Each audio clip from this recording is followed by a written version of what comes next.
बिस्मिल्लाहिर्रहमानिर्रहीम। फरमान मुस्तफ़ा सल्लल्लाहु तआला अलैहि वसल्लम, तुम्हारा मुझ पर दुरूद पढ़ना पुरसरात की तरीक़ी में नूर होगा। सल्लु अलल हबीब। 3 सांस में पानी पीना सुन्नत मुबारक है।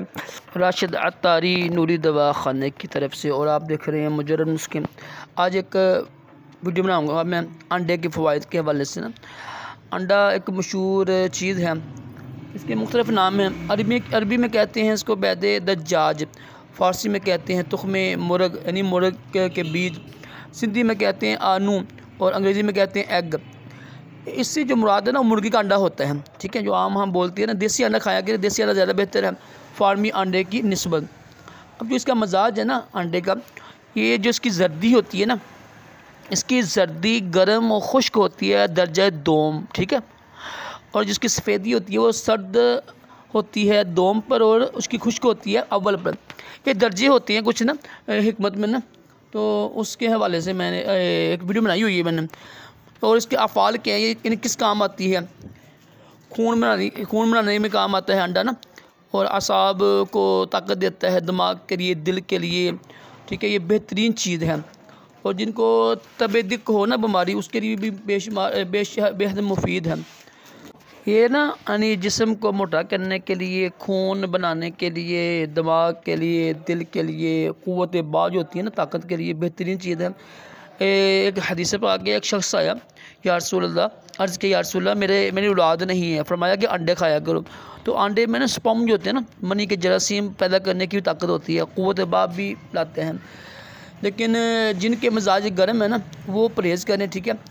और इसके जो पकाने को शिकन जब हम पकाती है ना, चाहे आमलेट बनाते हैं या उबालते हैं ना, जो भी करते हैं बॉयल करते हैं, कुछ ये जो इसकी सर्दी होती है सर्दी, उसको कम पकाया करें, ठीक है। मुकम्मल ना पकाया करें। अगर मुकम्मल पकाएंगे ना तो देर से हज़म होगा फिर ये, ठीक है। और उसके फ़वाइद कम हो जाएंगे। और इसका जो मुसरी है ना वो दूध और गाजर का रस है। मुसरी क्या होते हैं, यानी जो होता है ना इसकी इस्लाह करने के लिए हो, उसके नुकसान ना हो, मुजर जो होता है मुजर नुकसान होती है ना, उसको दूर करने के लिए मुसरी होते हैं। तो अगर दूध के साथ इस्तेमाल करेंगे ना या गाजर का रस खाएंगे इस्तेमाल करेंगे तो ज़्यादा फ़ायदा होगा, ज़्यादा आपको यानी अच्छा फील होगा। और जो होता है बदल क्या है, यानी अगर ये ना दस्तियाब हो तो क्या करें हम, तो फिर किसी भी परिंदे का ना अंडा इस्तेमाल कर सकते हैं।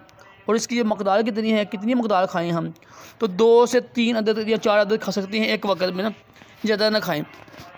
तो देखो कोई भी जड़ी बूटी को कोई फल हो ना, उसके फ़वाइद जानना बहुत ज़रूरी होते हैं। उसका मजाज क्या है, किसके लिए नुकसान है, किसके लिए नुकसानदेह नहीं है, ये बहुत अहम चीज़ होती है, ठीक है ना। अब अगर किसी का मजाज गर्म है, वो अंडे खाएगा ज़्यादा खाएगा अंडे, तो नुकसानदेह होगा ना। इसलिए किसी भी जड़ी बूटी हो, कोई फल हो, कोई सब्ज़ी हो, कोई भी चीज़ है ना, देखिए कि हमारा मजाज क्या है, फिर वो इस्तेमाल के ज़्यादा बेहतर होता है। और ये बड़ी अहम चीज़ होती है, मिजाज की पहचान जो है ना, ये बहुत अहम चीज़ होती है। जो जड़ी बूटी की पहचान भी हो, उसके फ़वाइद क्या हैं, उसके अफ़ाल क्या हैं, मुसरे क्या है, हर चीज़ का पता हो। बार क्या है, ये कुछ फ़वाइद थे जो उसका नफ़ा ख़ास है ना, वो यानी बेहतरीन ग़िज़ा है ये। और ये जो प्रोटीन के लिए, विटामिन के लिए बेहतरीन, विटामिन डी इसमें होते हैं, ये तो हड्डियों के लिए भी बेहतरीन चीज़ है। और मुक़व्वी बा है, ठीक है। और ताकत लाता है बदन को ना, असाब के लिए, दिमाग के लिए लाजमी इस्तेमाल किया करें डेली। अल्लाह पाक हम सब को तमाम जिस्मानी रूहानी बीमारियों से महफूज रखिए। सल्लल्लाहु अलैहि हबीब सल्लल्लाहु अलैहि मुहम्मद।